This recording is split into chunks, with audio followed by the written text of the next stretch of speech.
సంక్రాంతి అంటేనే మనకు పిండి వంటకాలు ఉండాలి గదా! సంక్రాంతే కాదు, నాకు పండగంటేనే పిండి వంటకాలు. తినడం ఏముంది 10 నిమిషాల్లో 10 చెక్కలు తినేస్తాం. చెక్కలంటే కర్ర చెక్కలు కాదండోయ్! మన పిండి వంటకాల్లో చెక్కలు. ఒక్కొక్క ప్లేస్‌లో ఒక్కోలా పిలుస్తారు. మీరేమంటారో మీ ప్లేస్‌లో కామెంట్ చేయండి. సరే ఈరోజు అమ్మ అలా కొంచెం బయట పనుందని వెళ్ళింది. సరే నేను సపోర్ట్ చేస్తాను అక్క అనేసి చెప్పాను. సో, ఇంక మేమిద్దరం చెక్కలు ప్రిపేర్ చేయడం స్టార్ట్ చేశాము. సో, నేను స్టార్టింగ్‌లో అలా ఉండలు చేస్తూ చెక్కలు సాగగొట్టం చేశాను. ఇంకా అక్క అలా కాదు ఇలా చిన్న చిన్నవి చేయాలంటూ ఒకటే కంప్లెయింట్స్ నా మీద. ఇలా చిన్నవి చేయాలంటే రోజంతా ఇదే పని సరిపోతుందని నేను చెప్పాను.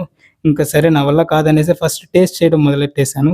ఫస్ట్ టేస్ట్ చేశాను. ఆ తర్వాత ఇంక నేను నూనెలో తీసేయడం తీసుకున్నా. సో, అప్పుడు సగ్గుబియ్యం నా మీద కోపంతో చిటపటలాడిచ్చింది. అలా చిటపటలాడిచ్చినప్పుడు నా ఫేస్ మీద కొంచెం నూనె పడింది.